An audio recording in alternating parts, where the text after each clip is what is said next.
তো পনিরে একটুখানি নুন দিলাম, আর 1 চামচ একটু দই দিলাম। এটাকে মিশিয়ে 10-15 মিনিট রাখবো। 10 মিনিটের মতো রাখবো।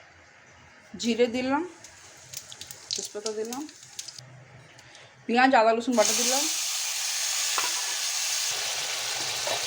নুন হলুদ ধনে জিরে কাশ্মীরি লঙ্কা দিলাম, ক্যাপসিকাম দিলাম,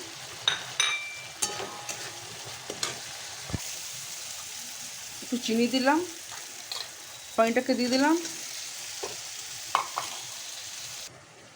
এতে আছে কাজু পোস্ত আর গরম মশলা, লং এলাচি দারচিনি আছে। সামান্য অল্প জল দেবো,